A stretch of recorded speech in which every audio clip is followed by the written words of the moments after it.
Chapter 12, in which our hero learns of his leadership position in an imaginary student organization. I'd be lying if I said it wasn't exhilarating to just walk out of school. But as we left J.P. Hornby's parking lot, my excitement mutated into, oh dear Lord, what had I done, regret. My anxiety only grew when Parker refused to divulge any more information on the short drive to the nursing home, saying she'd promised Garland he could explain it all to me in person.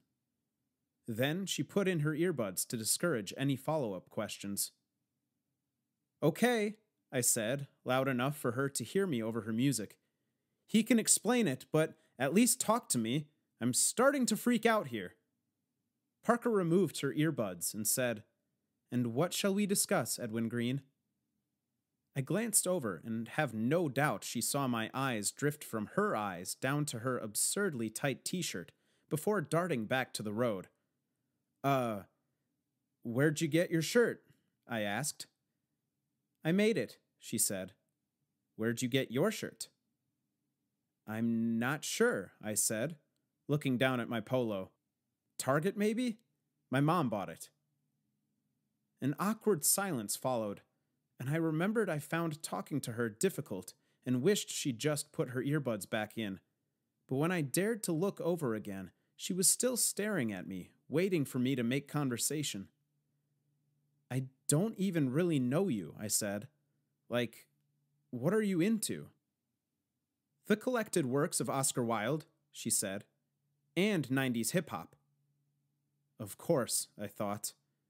And when I didn't reply to this bizarre pair of interests, she asked, "And what are you into, Edwin Green?" I took note of Parker's voice in case Fitz required further proof she'd spoken to me. It was soft and low, lower than Sadie's at least, but not low like a guy's. Her voice was, I don't know, honeyed and teasing. But her words were so matter-of-fact I was never sure when her jokes were for my benefit, or at my expense, or even jokes at all. Parker had a voice that, once you'd heard it, was all you ever wanted to hear. In the end, I decided not to mention any of this to Fitz, since such over-analysis would only encourage his smitten theory. "I like playing Xbox," I said, and after some thought added, "and stuff." "Quite the Renaissance man," she said, and I tried to laugh, but it came out more like a cough. "Edwin Green, are you always this nervous?" Parker asked. "No," I said. Then after a moment added, "Yes." This time Parker laughed, and I relaxed a bit. I felt like the best version of myself whenever I made her laugh. "Okay," I said. "What are you listening to?" "I'm listening to the new Pornographers," she said. "Do you like them?" Yeah," I said, though I'd never heard of them. "You've never heard of them, have you?" Parker said. "No." "My dad loved them," Parker said. "I'm only listening to Canadian supergroups this month." I didn't know what to say to that, so I didn't say anything. "Here," she said. "This is my favorite." And she stuck an earbud in my ear. And while Nico Case told me to come with her and go places in one ear, Parker sang along in the other. We drove like that the rest of the way to the nursing home. It was only 3 minutes, but it was the best 3 minutes I'd had in 12 months. Morningview Arbor was no less depressing in the morning, though at least the freshly mopped floors masked some of the smell. A nurse saw us enter and waved from down the hall. Parker whispered, "That's my aunt. Just go along with whatever I say." "Sure, but are we—" Shit! Parker's bony elbow caught me hard in the ribs, and I shut up just as we reached her aunt. "Aunt Marcy, this is Edwin Green from school." Aunt Marcy was tall and thin, and a little older than I would have imagined. She smiled and said, "Nice to meet you, Edwin. Are you part of the geriatric outreach program as well?"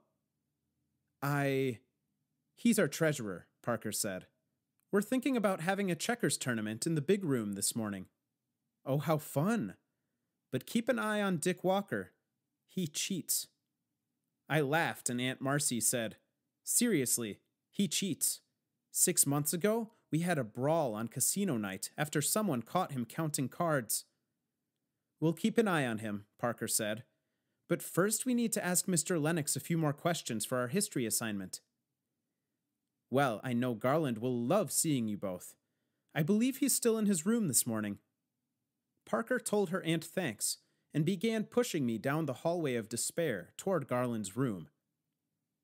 It was nice to meet you, Edwin, Aunt Marcy said, and I looked back and returned the sentiment before whispering to Parker, Geriatric Outreach Program? Yeah, I told her I'm the president of a program that lets me leave school and spend time with elderly people in Hornby. Wait, you are? No. So all those days you don't show up at school, you're hanging out in a nursing home? We stopped in front of room 31, and Parker smiled at me and said, Yeah, but don't tell anyone, okay? It's more fun if people think I'm a cop. Then she knocked softly on the door, and Garland shouted, Come in, damn it.